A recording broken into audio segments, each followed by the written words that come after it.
오늘 영적 전쟁에서 승리하는 길이라는 제목으로 함께 말씀을 나누어 보고자 합니다. 영적 전쟁에서 승리하기 위해서 그리스도인이 취해야 할 7가지의 지침들을 오늘 말씀을 통해서 함께 말씀을 나누어 보면서 우리가 어떤 영적인 전쟁을 치러야 하는 것이고 어떻게 영적 전쟁을 승리하기 위해서 우리가 오늘 본문 말씀 속에서는 구체적인 7가지 방법들을 제시하고 있는 것을 볼 수가 있습니다. 어떤 것들이 있냐면 첫 번째로 하나님께 복종하라라고 이야기하고 있고, 마귀를 대적하라라고 말씀하고 있고, 하나님을 가까이 하라, 마음을 성결하게 하라, 그리고 회개하라, 하나님이 주신 권세를 사용하라, 그리고 마귀가 하는 것을 정반대로 하라라는 이 7가지의 마귀를 대적하고 영적 전쟁을 승리하기 위한 7가지를 제시함을 통해서 오늘 말씀을 함께 말씀을 나누어 보고자 합니다. 그래서 영적에서 승리하는 길, 이 7가지를 통해서 우리가 영적으로 승리하는 그 길로 나가기를 소망합니다. 1절부터 보면 우리가 싸우는 대상이 누구인가라는 것들을 우리에게 보여주고 있는 것을 볼 수가 있습니다. 너희 중에 싸움이 어디로부터, 다툼이 어디로부터 나느냐? 너희 지체 중에 싸우는 정욕으로부터냐? 정욕으로부터 나는 것이냐라고 이야기하고 있습니다. 그리고 난 다음에 뭐라고 얘기하냐면, 너희가 기도하고 또 구하지 않는 것 때문에 그 기도가 이루어지지 않는다라고 이야기하고 있는 것을 볼 수가 있습니다.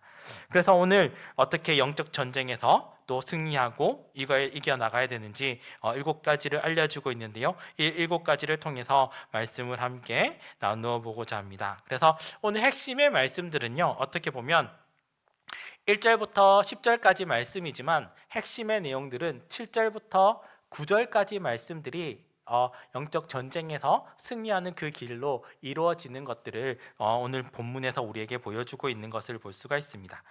하나님께 복종하고 마귀를 대적하고 하나님을 가까이하고 마음을 성결하고, 그 다음에 회개하고, 그 다음에 하나님의 권세를 사용하고, 그 다음에 제일 마지막 것이 마귀가 하는 것 반대로 하면 우리가 승리할 수 있다라고 이야기하고 있는 것을 볼 수가 있습니다.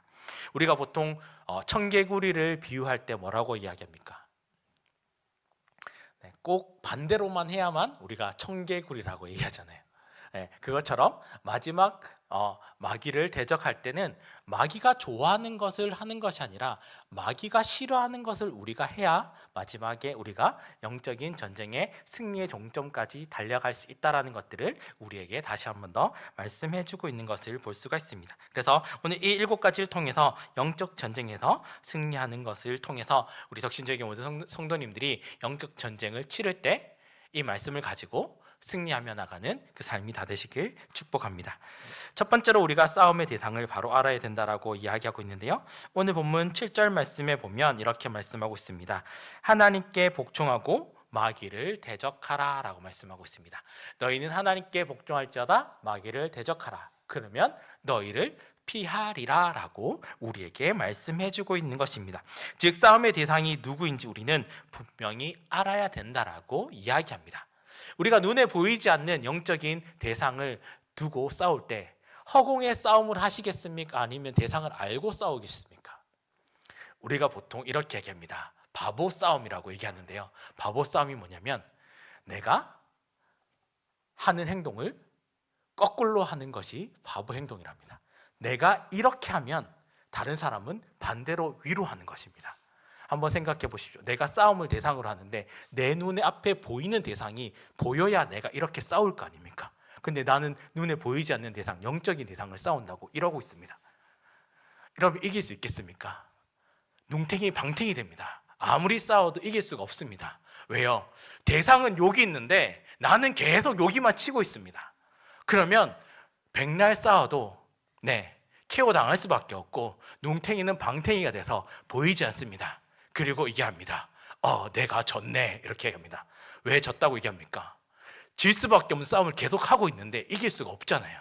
내가 눈에 보이지 않는 대상을 두고 싸워야 되는데 영적인 눈에 보이지 않는 대상을 계속해서 두고 싸우는데 내가 어떻게 이길 수 있겠습니까? 그러면서 나중에 이렇게 합니다. 하나님, 내가 열심히 싸웠는데 이길 수가 없었습니다. 어떻게 내가 이길 수 있겠습니까, 하나님? 이렇게 얘기합니다. 하나님께 합니다.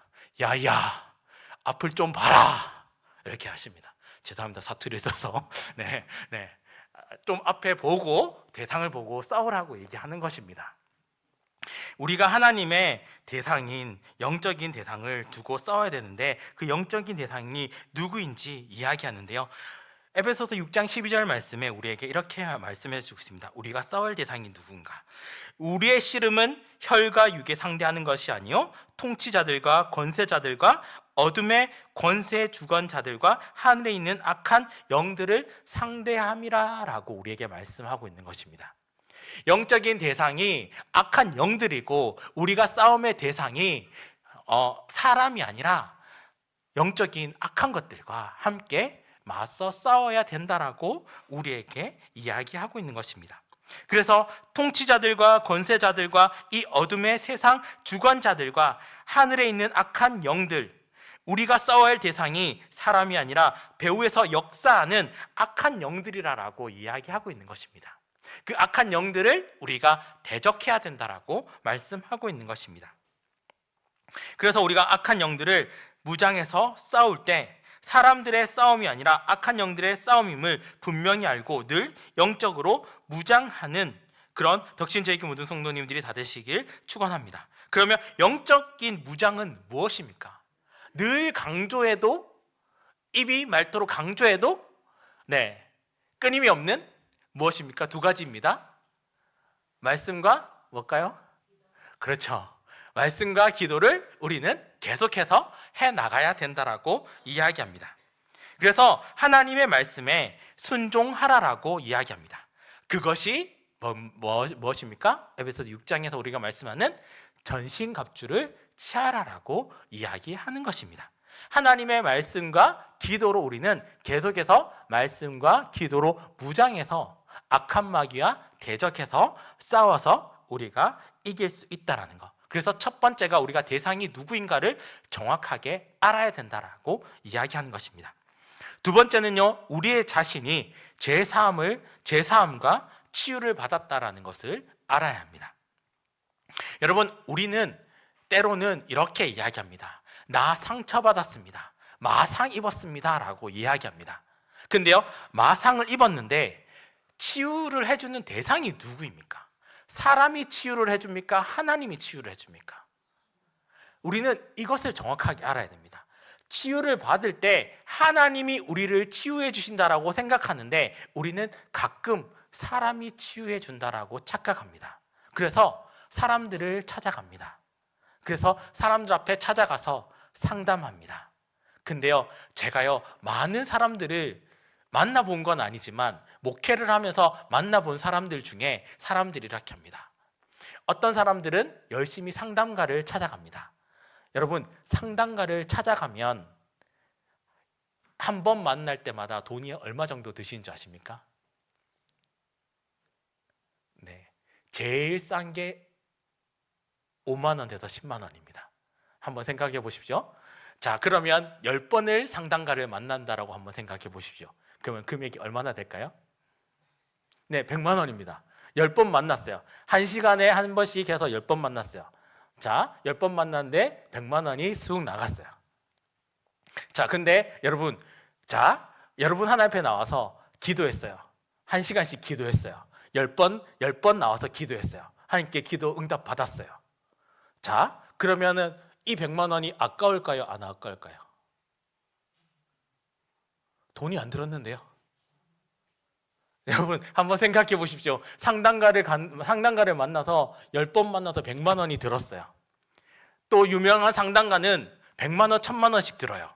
한 번 만날 때. 자, 그런데 여러분 10번을 만났는데 하나님 앞에 나와서 기도를 10번 했어요. 1시간씩 10번 했어요. 하나님이 응답해 주셨어요. 돈이 들었어요? 안 들었어요? 안 들었어요. 하나님이 공짜로 해결해 주셨어요. 이만한 은혜가 어디 있습니까? 여러분 한번 생각해 보십시오. 하나님께서 기도해서 하나님 앞에 나와서 하나님 내 죄사함을 받게 해주셨고 나를 치유해 주셨습니다. 하나님 내 기도를 응답해 주셔서 감사합니다. 하나님 내 일주일에 한 번씩 하루에 한 번씩 10번 하나님을 만났습니다. 1시간씩 기도했습니다. 하나님 기도 응답해 주셔서 감사합니다. 그 전에 기도하기 전에는 어떻게 했습니까? 상담가를 만나고 점을 치러 가고 다른 사람을 만나고 다른 사람의 친한 언니를 찾아가서 1시간씩 이야기하고 속 털어놓고 언니 나 속 시원했어. 그 다음에 문제가 해결됐습니까? 해결 안 됩니다. 그 다음에 또 언니한테 갑니다. 언니한테 속 털어나니까 내가 좀 편했는데 그 다음에 또 문제가 또 생겼어. 어떻게 해결하면 되지? 언니 뭐라 할까요? 야, 네 기도 잘하잖아. 교회 가. 이러지 않을까요? 아니면 뭐라 할까요? 너 점 치러 갈래? 이렇게 할까요? 아닙니다. 하나님께서 모든 것을 해결해 주시고 치료해 주시고 해결해 주시는 하나님이 그 하나님 앞에 우리가 문제들 가지고 나아갔을 때 하나님이 그 문제를 해결해 준다라고 얘기합니다. 근데요, 마귀는요, 죄를 통해서 사람들의 마음을 종으로 사로잡는다라고 얘기합니다. 주님은 십자가에서 우리의 종으로 삼았던 마귀에게 완전하게 자유를 해결해 주셨습니다. 그래서 십자가를 의지하여 회개하던 그 마음속에 마귀의 권세를 무력화할 수 있는 권세를 우리에게 주셨다라고 얘기합니다. 예수님께서 십자가에서 우리의 허물과 죄만 감당하신 것이 아니라 우리가 받은 멸시와 외로움과 슬픔까지도 전부 다 감당해 주셨다라고 말씀해 주고 있는 것입니다. 우리가 이 진리를 믿음으로 붙잡을 때 우리 마음에 치유가 일어난다라고 이야기합니다. 영적인 전쟁에서 승리하는 힘을 갖게 된다라고 이야기합니다. 그러므로 우리는 십자가의 은혜를 누림으로 회복하고 치유해야 할 것이 무엇입니까? 이사야 53장 4절에서 6절 말씀, 우리가 제일 잘 알고 있는 말씀이잖아요. 그는 실로 우리를 지고 우리의 슬픔을 당하셨거늘 우리는 생각하거늘 그는 징벌을 받아 하나님께 맞으며 고난을 당한다 하였노라. 그가 찔림은 우리의 허물 때문이요 그가 상함은 우리의 죄악 때문이라. 그가 징계를 받음으로 우리가 평안을 누리고 그가 채찍에 맞음으로 우리는 나음을 받았도다. 우리는 다 양 같아서 그릇 행하여 각기 제 길로 갔거늘 여호와께서 우리의 모든 죄악을 그에게 담당시키셨도다. 예수 그리스도께서 십자가에서 모든 것을 물과 피로 쏟으심으로 인해 우리의 모든 죄를 감당하셨다라고 이야기하면서 죄의 문제를 해결해 주셨다라고 얘기합니다. 죄 가운데 악한 종의 문제를 해결해 주셔서 종의 자녀로 살아가는 것이 아니라 하나님의 자녀로 살아갈 수 있는 그 문제를 해결해 주셨다라고 말씀해 주시고 있는 것입니다. 그러므로 우리는 십자가 앞에서 우리의 죄를 담당해 주셨던 예수님이 우리를 자유함으로 얻게 해주셨던 것, 그리고 그 은혜를 믿는 것, 하나님께서 우리를 해결해 주셨다는 걸 믿는 것, 그것이 은혜이다라고 우리에게 말씀하시면서 그것을 믿는 것이 너에게 해결하는 해결책이다라고 이야기하면서 이 믿음대로 너희는 살아갈지어다라고 우리에게 말씀해 주고 있는 것입니다. 그래서 우리는 자신의 죄와 죄사함을 치유를 받을 때 영적인 전쟁에서도 해결할 수 있다라는 두 번째로 우리에게 해결해 주셨던 것을 볼 수가 있습니다. 세 번째는요, 하나님께 가까이 하고 무엇보다도 마음을 지키라라고 우리에게 말씀하고 있는 것입니다. 하나님께 가까이 가는 방법은 무엇일까요? 히브리서 11장 6절 말씀에 보면 우리에게 이렇게 말씀하고 있습니다. 믿음이 없이는 기쁘시게 못하나니 하나님께 나아가는 자는 반드시 그가 계신 것과 또한 그가 자기를 찾는 자들에게 상 주시는 이심을 믿어야 할지니라 라고 말씀하고 있는 것입니다. 하나님을 찾는 자에게 하나님이 내가 너에게 그 문제를 해결해 주겠다라고 얘기합니다. 여러분 한번 생각해 보십시오. 일주일에 내가 하나님을 찾는 시간이 얼마나 되는가? 한번 생각해 보십시오. 열심히 교회는 옵니다. 그리고 열심히 기도는 합니다. 근데 내가 진정으로 하나님을 만나는 시간들은 얼마나 되는가라는 것을 한번 생각해 보십시오. 내가 하루 24시간 동안 내가 하나님을 만나는 시간은 얼마나 되는가? 내가 일주일 동안 내가 하나님을 만나는 시간은 얼마나 되는가? 하나님을 찾는 자에게 상 주시는 자이심을 믿을 때 우리는 하나님께 나아가는 자에게 하나님의 말씀으로 하나님을 믿으라라고 말씀하고 계십니다. 즉 믿음이 있어야만 우리는 하나님 앞에 나아갈 수 있는 것이고, 그 믿음이 우리의 마음을 드릴 때 마귀의 공격에서 우리의 마음을 지키는 것을 기억하라라고 말씀하고 있는 것입니다. 그래서 잠언 4장 23절 말씀에 우리가 잘 알고 있는 말씀이죠. 모든 지킬 만한 것 중에 더욱 뭘 지키라고요? 내 마음을 지키라. 생명이 근원이 이에서 남이니라 라고 말씀하고 있는 것입니다. 하나님 앞에 우리의 마음을 지키라라고 이해합니다. 우리가 나아갈 때, 하나님 앞에 나아갈 때 하나님이 우리에게 이렇게 이야기합니다. 승아야, 나 앞에 좀 나와. 근데 하나님, 우리가 이렇게 얘기하죠. 하나님, 오늘은요 이게 바쁘고요, 오늘은요 이게 바쁘고요, 오늘은요 언니를 만나야 되고요, 내일은 친구를 만나야 되고요, 수요일은 또 힘들어서 집에서 온라인으로 영상 보고요, 금요일은 금요기도했는데 너무 추워서 못 나오겠고요. 여러 가지 핑계들을 우리가 열심히 핑계를 대면서 이야기합니다. 근데 하나님은 우리에게 뭐라고 말씀하십니까? 너 나 앞에 나와. 내가 그 문제 해결해 줄게. 나 앞에 좀 나오면 안 되겠니? 이렇게 말씀하고 계시는 거죠. 그리고 그 믿음을 나한테 좀 보여줘. 그 믿음이 너를 구원할 거야. 그리고 너의 마음을 하나님 앞에 지키도록 힘쓰도록 노력해. 그러면 하나님이 너를 지켜줄 거야, 보호해 줄 거야, 그 길로 인도해 줄 거야 말씀해 주고 있는 것이죠. 마음을 지킬 때 나의 생명이 보존된다라는 것, 마귀의 공격으로부터 내 마음을 지키는 방법은 24시간 동안 주님과의 관계를 깊이 생각해 보는 것입니다. 주님과의 깊이 생각하는 그 생각들이 때로는 우리를 넘어뜨리고 또 때로는 우리를 좌절 속에 빠뜨리기도 하고 어떨 때는 저 절망 속에 빠뜨리기도 합니다. 근데요, 허우적거릴 때마다 우리가 허우적거리면 어떻게 됩니까? 물에 빠지면 어떻게 됩니까? 허우적거릴수록 어떻게 됩니까? 더 물속으로 깊이 들어갑니다. 근데요, 힘을 빼면 어떻게 됩니까? 살게 됩니다. 왜요? 힘을 빼고 고개를 제끼면요, 몸이 자연스럽게 물에 뜰 수밖에 없습니다. 자연스럽게 그것이 우리에게 생명으로 올라올 수 있는 기회가 된다는 거죠. 그래서 하나님은 우리에게 말씀하고 있는 것입니다. 힘을 좀 빼. 네가 하려고 하지 말고 힘을 좀 빼고 나한테 좀 나와. 그러면 내가 그 길들을 인도해 갈게. 하나님이 우리에게 말씀해 주고 있는 것입니다. 그래서 우리는 우리의 마음을 조금만 풀어지면 마귀는 금세 그 틈을 타고 언제 그랬는지 다시 집을 짓고 성을 쌓게 됩니다. 그 마음의 성이 쌓이게 되면, 점점 쌓이게 되면 그 문제들을 해결하는 데는 너무 어려운 시간들이 걸릴 수밖에 없다라는 것을 우리에게 말씀해 주고 있습니다. 그리고 네 번째요, 우리에게 말씀하고 있는 것은요, 세 번째와 좀 연결되는데요, 두 마음을 품지 말고 마음을 성결하게 하라라고 우리에게 말씀하고 있는 것입니다. 오늘 본문 말씀 8절 하반절 말씀에 보면 두 마음을 품은 자들아 마음을 성결하게 하라라고 말씀하고 있습니다.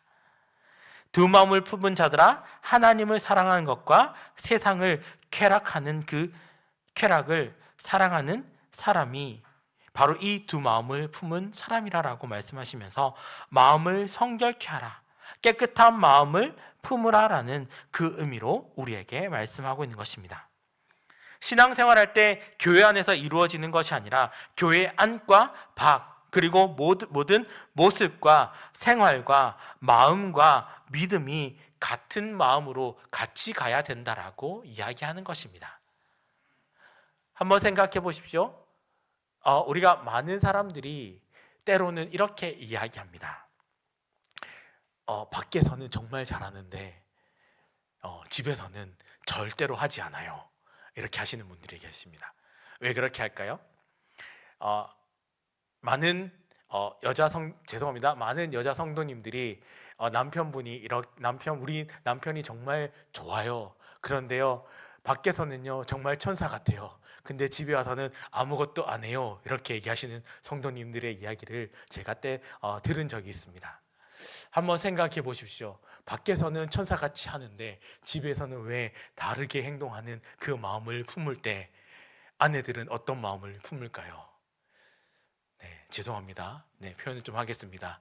저거를 살려야 되나, 죽여야 되나, 밥을 줘야 되나, 말아야 되나, 네, 아니면 굶여야 되나, 아니면 쫓아내야 되나, 막 이렇게 할 때가 있는 것을 생각이 되어집니다. 네, 저도 똑같습니다. 집에 가면 저희 아내가 가끔 저렇게 합니다.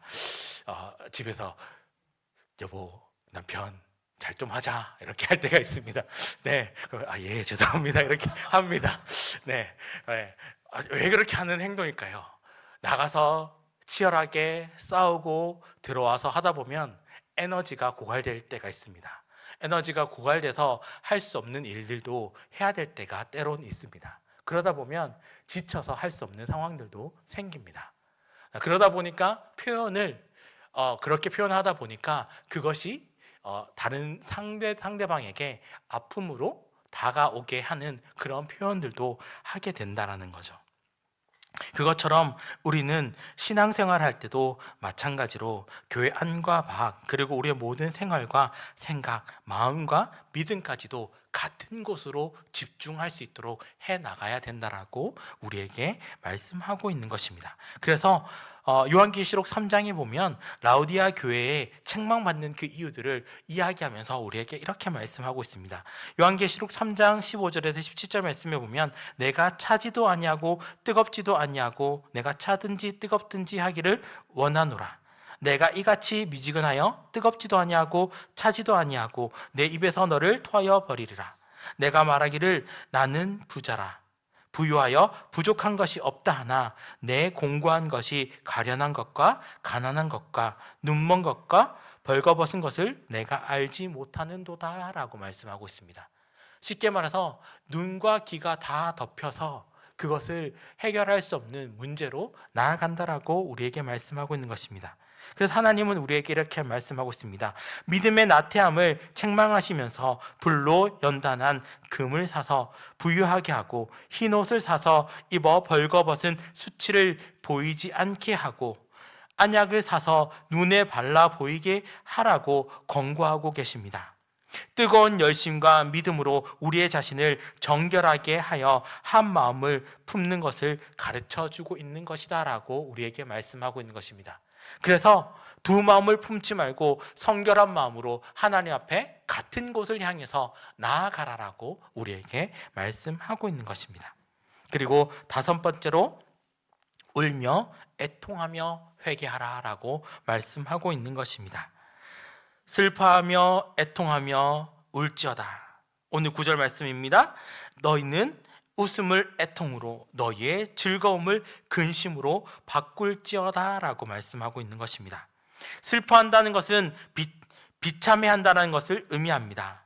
죽을 수밖에 없는 죄인된 나의 모습을 볼 때 비참하지 않는 것은 없는 것이다 라고 얘기합니다. 죽을 수밖에 없는 내 처지를 깨닫게 될 때 슬퍼하게 된다라는 것입니다. 나는 비참함을 깨달을 때 회개가 일어난다라고 이야기합니다. 왜요? 더 이상 더 밑으로 내려갈 곳이 없다라고 얘기하는 것입니다. 더 이상 내려갈 곳이 없기 때문에 처절하게 하나님 앞에 회개하고 다시 발돋움할 수 있는 그 힘이 우리에게 회개할 때 그 일어나는 능력이 우리에게 나타난다라고 말씀하고 있는 것입니다. 그래서 애통한다라는 것, 감출 수 없는 마음에서 쏟아나는 눈물의 울음이 우리에게 나온다라는 것입니다. 눈물이 흘리는 것, 외적인 슬픔의 우리에게 모든 모습을 울지어다라고 표현하고 있는 것입니다. 이 표현들이 어디에 나오냐면요, 구약의 히스기야 왕과 다윗 왕이 범죄한 후에 하나님 앞에 자복하고 엎드렸을 때 하나님께 이렇게 합니다. 내가 너의 눈물을 보았노라 라고 하는 것입니다. 하나님 앞에 회개하고 자복할 때 하나님이 너의 눈물을 보았노라 라고 얘기하는 것입니다. 저 깊은 좌절과 기쁨과 아픔과 상처 속에 있는 그 아련한 저 깊은 곳에서 하나님이 회개하고 자복하고 회개할 때 끌어올려내서 너를 살려줄게 라고 이야기해주고 있는 것입니다. 하나님 앞에 철저하게 우리는 회개해야만 다시 한 번 더 일어날 수 있는 힘이 생긴다라고 이야기합니다. 근데요, 우리는 회개하지 않습니다. 왜요? 우리 마음이요, 강팍해지고 완악하여져서 그렇게 회개가 잘 안 나옵니다. 여러분 한번 생각해 보십시오. 모세가 이스라엘 백성들을 출애굽할 때 바로왕 앞에 나아갔을 때 바로왕이 어떻게 했습니까? 다 풀어준다라고 얘기해놓고 어떻게 했습니까? 뒤돌아서서 군병들을 끌고 와서 다시 이스라엘 백성들을 쫓아와서 죽이려고 했던 그 완악한 마음, 그 완악한 마음들이 우리 안에도 있다라는 거예요. 그 완악한 마음들이 우리 안에 있기 때문에 우리는 철저하게 하나님 앞에 회개해야만, 그것이 우리가 비참함이 깨달아졌을 때 우리는 회개할 수 있는 그런 눈물의 흘림의 그 기쁨이 우리 안에 보여졌을 때 내가 눈물을 보았노라 라고 하나님께서 말씀해 주고 있는 것입니다. 인간들이 쾌락을 추구했던 그 과거를 볼 때 그러한 삶의 웃음과 즐거움이었을 것입니다. 그러나 세상과 보태는 것들이 그들에게 더할 수 없는 웃음과 즐거움이었습니다. 그러나 세상과 보태는 것이 아무리 웃음을, 즐거움을 제공한다 하여도 하나님을 대적하는 마귀의 편에 설 수밖에 없다는 것을 우리에게 말씀해 주고 있는 것입니다. 하나님 편이 되기 위해서는 그동안 세상과 버텨야 됐던 것들을 우리는 회개해야 된다라고 얘기합니다. 세상의 웃음과 가슴을 찢는 회개의 애통으로 세상의 즐거움을 슬퍼함과 눈물로 바꾸어야 된다라는 것이 우리에게 회개의 말씀으로 이야기하는 것입니다. 여섯 번째는요, 하나님께서 우리에게 주신 권세를 사용해야 된다라고 말씀하고 있습니다. 로마서 13장 1절에서 2절 말씀에 보면 각 사람 위에 있는 권세들에게 복종하라. 권세는 하나님으로부터 나지 않음이 없나니 모든 권세는 다 하나님께서 정하신 바라. 그러므로 권세를 거스리는 자는 하나님의 명을 거스림이니 거스리는 자들은 심판을 자취하리라 라고 우리에게 말씀하고 있는 것입니다. 하나님께서 주신 권세가 누구 손에 있다고요? 하나님의 손에 있기 때문에 하나님께서 주신 그 권세를, 우리가 하나님의 자녀가 되었기 때문에 그 권세를 가지고 싸워서 승리할 수 있기 때문에 너희는 사용하라라고 얘기합니다. 그러면 권세가 어떤 것들이 있을까요? 말의 권세도 있고요, 입의 권세도 있고요, 눈의 권세도 있고요, 우리의 몸의 권세도 있습니다. 우리가 어떤 말을 하느냐, 어떤 행동을 하느냐, 어떤 태도를 취하느냐, 이것에 따라서 우리는 하나님의 권세를 사용할 수 있습니다. 우리가 말을 부드럽게 하느냐, 아니면 말을 강하게 하느냐, 아니면 말을 독하게 하느냐, 그것에 따라서 우리는 완전히 다르게 말의 권세들이 달라진다는 것을 볼 수가 있습니다. 부드럽게 말했을 때 바뀌어지는 것. 근데요, 우리가 조금만 강하게 표현하면 어떻게 됩니까? 쏘아붙이는 말처럼 됩니다. 그러면 상대방도 마음에 상처가 됩니다. 그러면 그 상처가 어떻게 됩니까? 가시가 돼서 당신이 나한테 이렇게 얘기했어? 그럼 나도 이렇게 얘기합니다.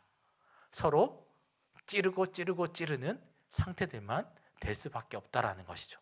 그래서 하나님은 우리에게 권세를 사용할 때 함부로 권세를 사용하지 말고 그 필요에 따라, 그 상황에 따라 하나님이 주신 권세를 사용하라라고 말씀하고 있는 것입니다.